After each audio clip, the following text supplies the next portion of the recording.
Foreign Minister, Kingdom of Saudi Arabia, Prince Faisal bin Farhan Al Saud, Honorable Foreign Minister of China, Wang Yi, Royal Highnesses, Honorable Foreign Ministers, Excellencies, ladies and gentlemen. First of all, let me welcome you with great joy and happiness on this 48th Foreign Ministers OIC meeting. And it's being held in Islamabad at a time when we are celebrating our 75th anniversary of our independence. So I want to warmly welcome you. I hope you have a great stay here. And from the people of Pakistan, they are overjoyed that all of you are here and on this special occasion. Today I want to especially congratulate our OIC members because of a landmark resolution passed in the United Nations declaring 15th March as a day to combat Islamophobia.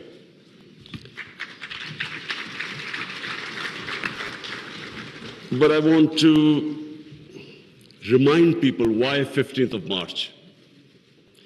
15th of March was a day when a gunman walked into a mosque in New Zealand and shot dead 50 people. Why did he shoot them? Because he felt that all Muslims were terrorists. Where did this Islamophobia grow and was allowed to keep growing? After 9/11. What happened after 9/11? Unfortunately, this narrative of Islamic terrorism, Islamic radicalism, this narrative went on unchecked. Respected foreign ministers, I have spent a lot of my life in England, touring all over the world as an international sportsman. And I understand the Western civilization probably much better than most people. I went to university there and then used to spend half my year playing sports in the summer in England. Now I saw this growing. After 9/11, this Islamophobia kept growing. And the reason was, I'm sorry to say, that we, the Muslim countries, did not do anything to check this wrong narrative. How can any religion have anything to do with terrorism? How was Islam equated with terrorism? And once that happens, how is the man in the street in Western countries, how is he supposed to differentiate between a moderate Muslim and a radical Muslim? How can he differentiate? Hence, this man walks into a mosque and shoots everyone he could. Unfortunately, what should have been done and wasn't, the heads of Muslim countries should have taken a stand on this. But instead, a lot of our heads of state kept saying things like, well, we are moderate. The moment you say you're a moderate Muslim, you automatically say that there is some extreme form of Islam. Our head of state at the time, after 9/11, he coined a phrase called Enlightened Moderation. I understand English better than most. I still don't know what it means. Enlightened moderation was a term to appease those who were relating terrorism to Islam. And unfortunately, as a result, there was this perception that there are different types of Islam. There's some radical Islam, there's some moderate, there's some liberal Islam. There is only one Islam, Islam of our Prophet Muhammad sallallahu alaihi wasallam. There is no other Islam. In human communities, in every human community, you have your moderates, you have your liberals, you have your conservatives, you have your fanatics. Every human community has that. The man who walked into the mosque in New Zealand clearly was not a normal person.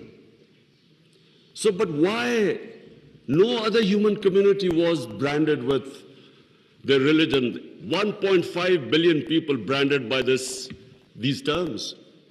And there always should be self-criticism, because that's how you improve. Unless you analyze your mistakes, you can't improve yourself. So that was the biggest mistake we made. We did not challenge this narrative. And guess who suffered?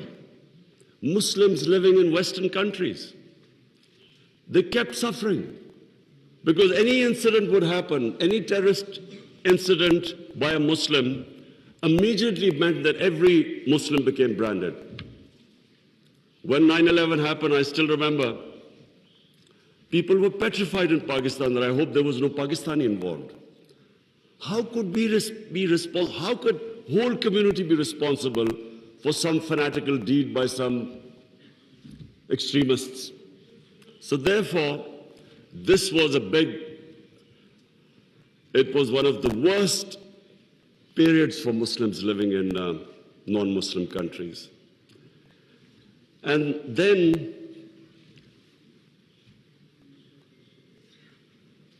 in 1989, there was a book called Satanic Verses, written by a Muslim who knew, because he came from a Muslim family, he knew the reaction in the Muslim world amongst the Muslims if he insulted or mocked or ridiculed our Holy Prophet, peace be upon him.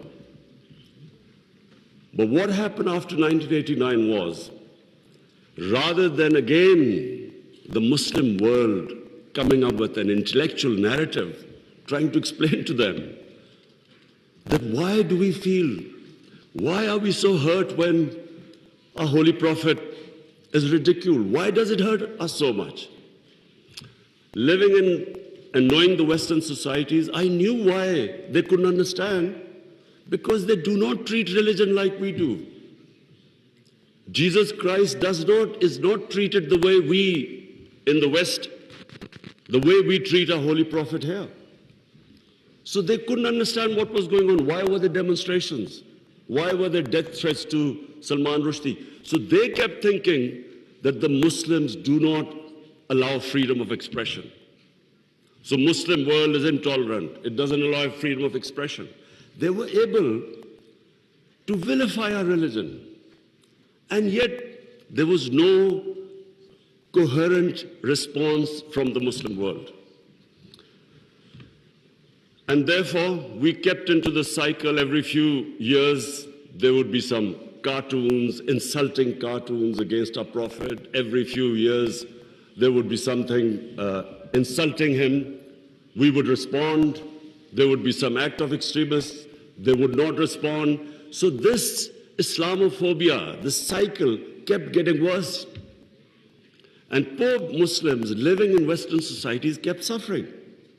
So that's why I'm really pleased that for the first time it has been acknowledged that Islamophobia is a reality and something needs to be done about it. And from now onwards, we hope that we will be able to put forward a narrative that why it hurts us so much. And honorable foreign ministers, let me just say that I only came into politics 25 years ago. I was watching this Islamophobia building up in Western societies. But two, I wanted my country. We were the only country which became independent in the name of Islam. And so the The objective resolution of our founding fathers was to make an Islamic welfare state based on the state of Medina. So I came into politics 25 years ago because that was my goal. And just in this August gathering, let me just say, in the history of mankind, there was never a more just and humane state. Unfortunately, our children don't know about it. Even we in Muslim countries don't know that the modern state our Prophet created. Forget about Western countries or non-Muslims. How would they know about it when we ourselves don't understand that he created a state which laid the foundation of one of the greatest civilizations in human history for the next few hundred years? And that foundation was laid in the state of Medina. So what was that foundation? This is again what most people don't understand. And I'm glad that Foreign Minister Wang Yi is here, because I want people to understand what was it that caused this great revolution, one of the greatest revolutions of all times. The state of Medina was one of the greatest revolutions. What was it? Number one, our Prophet was given the title in our holy book, the Quran, as Rahmatul lil Alameen, mercy for mankind, not mercy for Muslims. He came as a mercy for mankind. He came to unite mankind, not divide mankind.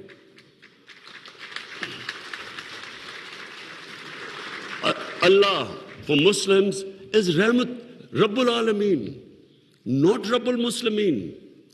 We do not understand, we Muslims don't understand the great mission our Prophet came in this world for, to unite humanity. The Charter of Medina was signed with Jews, with Christians, with Sabians, and with pagans. All became part of a human community. We don't even realize that in 10 years which the Prophet came to Medina and then he left this world, people think that it was, through conquests and through the sword. Hardly anyone knows that in these 10 years, there were only about 1,200 people who were killed in battles. In these 10 years, 1,200 people died and Islam spread all over Arabia. So it was a revolution of ideas. He created a new system. So the state of Medina, he created the best rule of law. The basis of a civilized society is rule of law. His saying that even if my daughter commits a crime, she will be punished. No one is above law. His saying that many nations before you have been destroyed, where the powerful crooks were exempted, were given immunity, and poor crooks were put into jail. If you look at the world right now, Excellencies, I can tell you, just look at all the poor countries. Look at the countries which have poverty. There will be one thing in common. They cannot catch the white-collar criminals. They only end up putting petty criminals in jail. This is the biggest problem which our Prophet, peace be upon him, predicted almost 1,500 years ago. The developing world is poor, not because they lack resources, because they cannot put the powerful criminals in jail. There's a fact-eye panel report by Secretary General of the United Nations. According to this report, and this will shock all of you, that every year, $1.6 trillion leave the poor countries and end up in tax havens and in the developed world. $1.6 trillion according to the fact-eye panel report of the UN Secretary General. Just imagine what is going on. Poor countries are being robbed simply because we cannot put the powerful criminals in jail. We cannot bring them under the rule of law. This is what our Prophet predicted.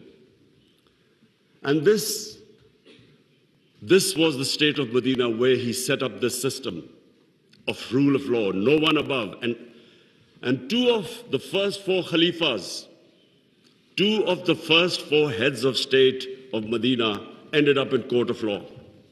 And one of the most revered and respected figures of Islam, who was the fourth Khalifa, he loses a case against a Jewish citizen because the judge refused to accept the testimony of his son. This was the justice system there, which laid the foundation of this great civilization. So what does it show? Number one,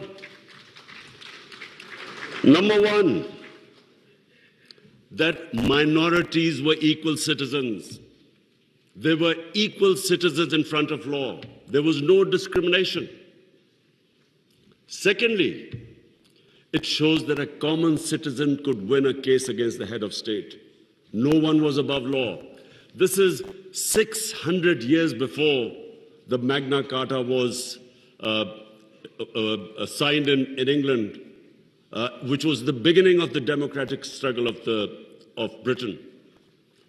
And it took them years before they could actually bring their head of state under the rule of law. This is what happened in the state of Medina. It was ahead of its time. And then it was the first welfare state in the history of mankind. Compassion, humanity. It was a state which took care of its weak, its orphans, its widows, its poor people. It was the first time pensions were introduced in the state of Medina. They took care of the old people.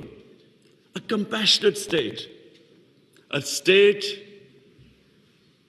where they wanted to please the Almighty. How do you please the Almighty Allah? By looking after His human beings, especially the weak. This is what happened in the state of Medina.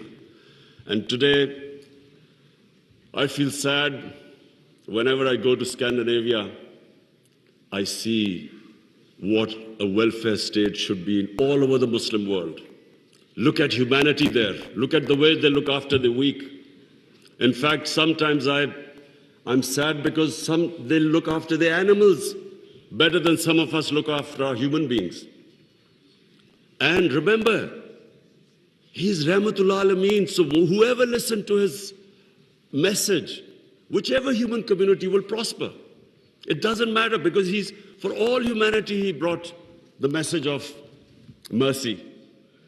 If you look at Switzerland, in the rule of law index, Switzerland is 99%.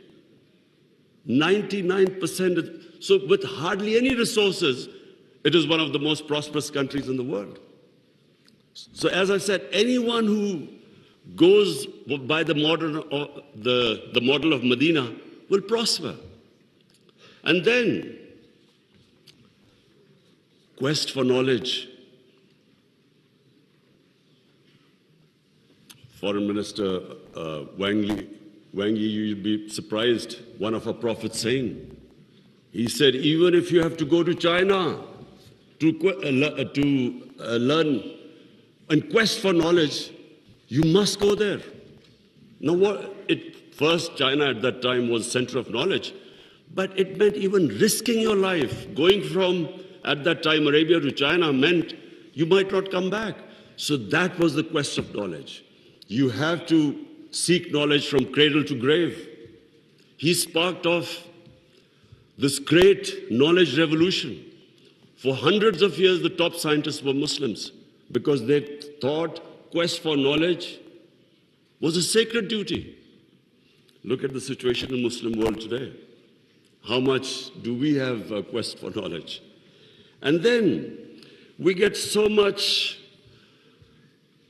wherever you go, Muslims are, that we imprison our women have no rights.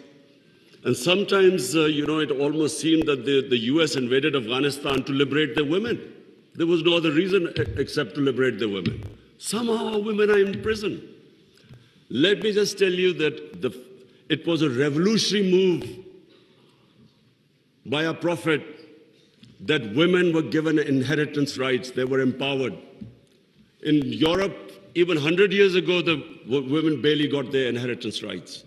1,500 years ago, women were given their rights. And no one seems to know this. And sadly, cultural issues are equated to our religion. We cannot explain, sometimes Western people say, they confuse culture with religion. I'm sad to say in Pakistan, we discovered 70% of our women do not get inheritance rights. So we have especially had to pass law to enforce that women must get their inheritance rights. This is 1,500 years later. And no one knows this. Slaves, honorable foreign ministers, nowhere in human history has this happened. That slaves became kings. The Mamluks were slaves who became kings in Egypt. In India, there was slave dynasty, they became kings. Why? Because the Prophet said, treat your slaves as family members. Best to free them, if not, treat them as equal family members. So he was the greatest human being that ever stepped foot. There'll never be a human being like them. Anyone close to the Prophet became leaders. If you read the book, The Arab Conquest, everyone became a leader, whoever was near the Prophet. And our generations don't understand that, and neither have we been able to explain to anyone else. Let's not confuse Muslim imperialism with the 10 years of Prophet in Medina. Let's not confuse that, because that was not what the Prophet preached, where the Muslims went all over the world conquering. It is not what the Prophets, the whole revolution was of ideas.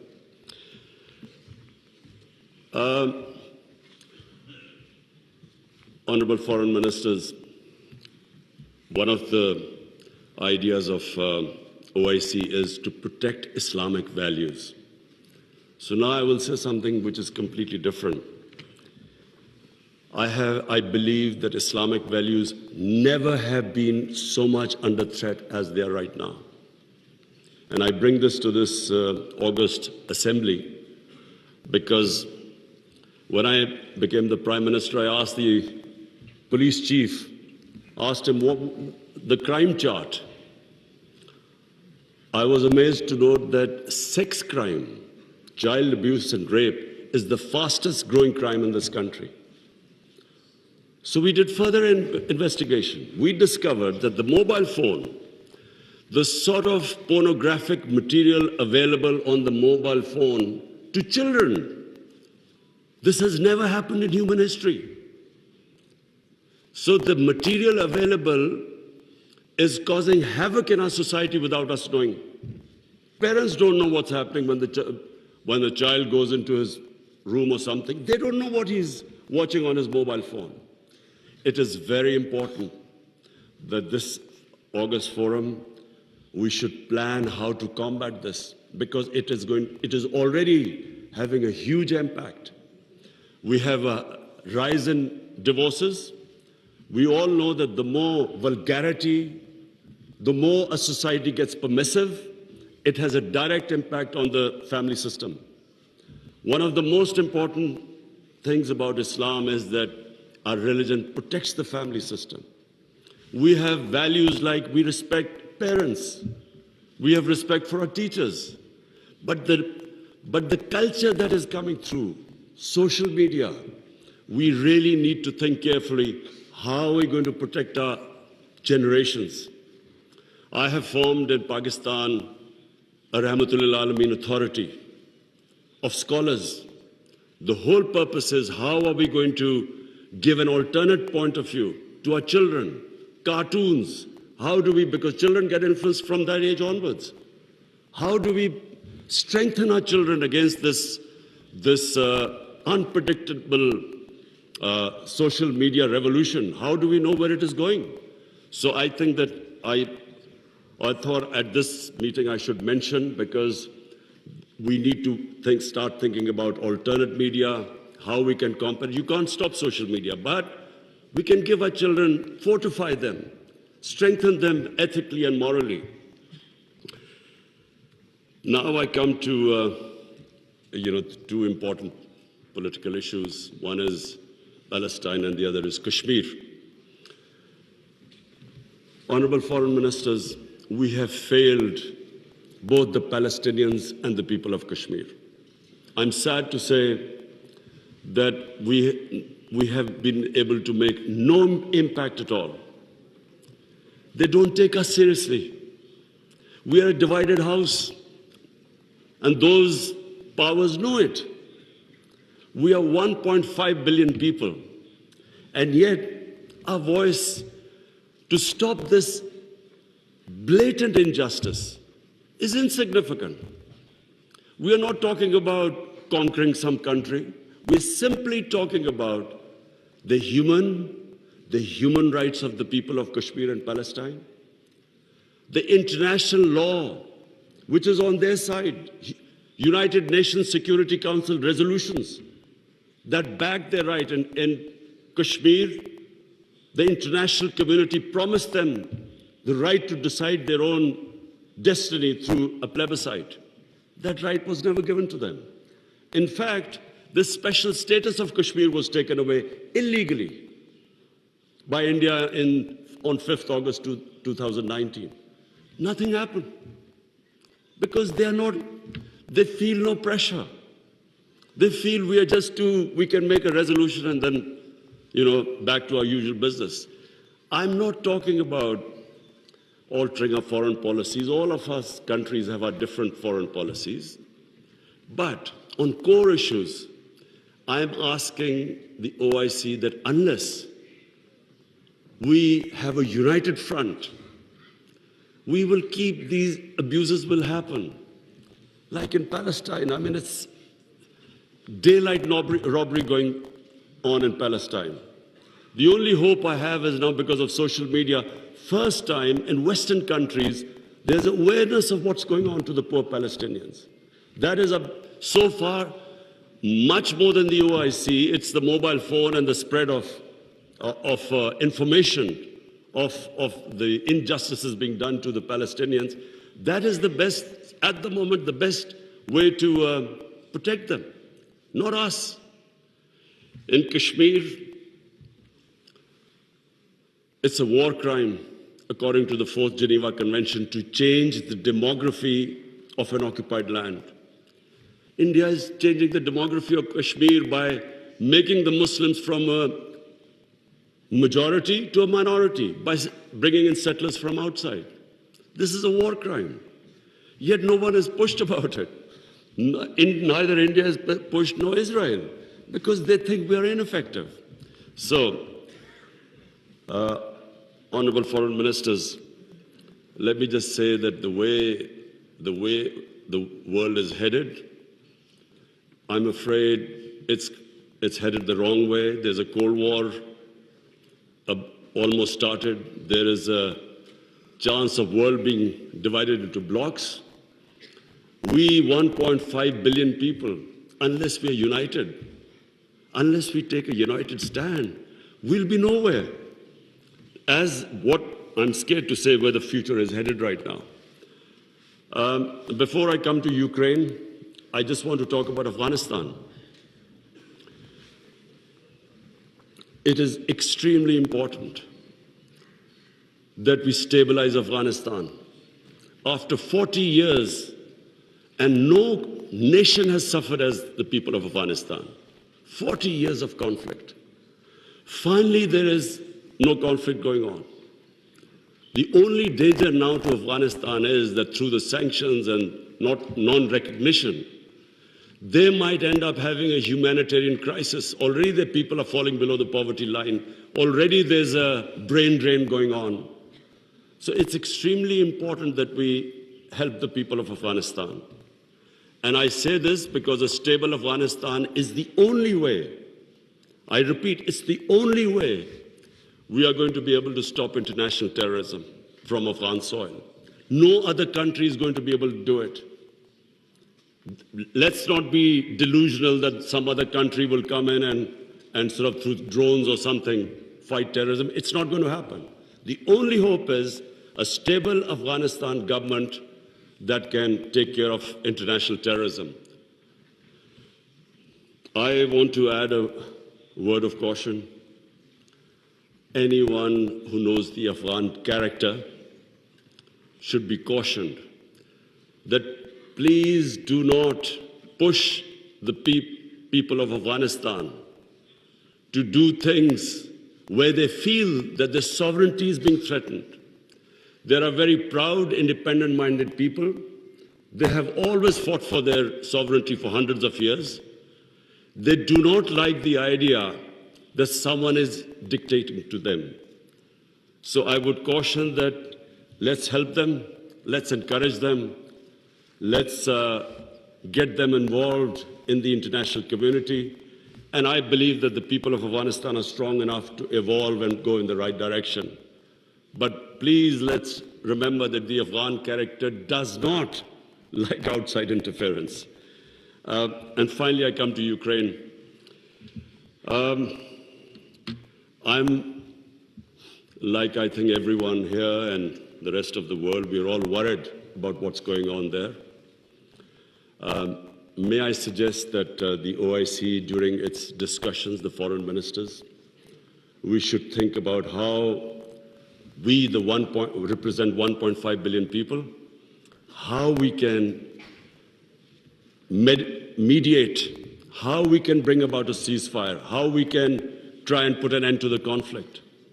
I'm going to meet His Excellency Wang Yi after this, and I want to discuss how maybe OIC, along with China, how we can all step in and try to stop this conflict, which is going to have, if it keeps going the way it is, it will have great consequences for the rest of the world. I have already, as the head of the government here, I can tell you that we are already suffering. Oil prices have gone up, gas prices have shot up, wheat prices have gone up because of this war. And if this keeps continuing, this is only going to get worse. So therefore, we should, all the countries which are non-partisan, we are in a special position to be able to influence this conflict. So as I said, I would want the foreign minister, Shah Mahmood Qureshi, please discuss with the other foreign ministers, and I will discuss with His Excellency, the Chinese foreign minister, how we can all, as a bloc, OIC and China, how we can influence the events in Ukraine and stop this and have some ceasefire and resolve this conflict. Lastly, honorable foreign ministers, let me again say what a pleasure it was to welcome you to my beautiful country. I want to end by saying, again, I repeat, that the world is moving in a direction which is sadly worrisome for all of us. In bloc politics, in Cold War, and let's just 1.5 billion people, we keep underestimating the strength we have. Somehow we lack self-belief. As a sportsman, I can tell you that a team that has self-belief will defeat a team that is far more talented but doesn't have self-belief. We don't have self-belief. We somehow look to others to help us and get justice. But as where the world is headed, it is extremely important that we get united and on certain core issues take a stand. And let's not be dragged into this, into blocks, into the conflicts. We should stay as a bloc and show our power in bringing about peace rather than becoming part of some conflict. Thank you very much.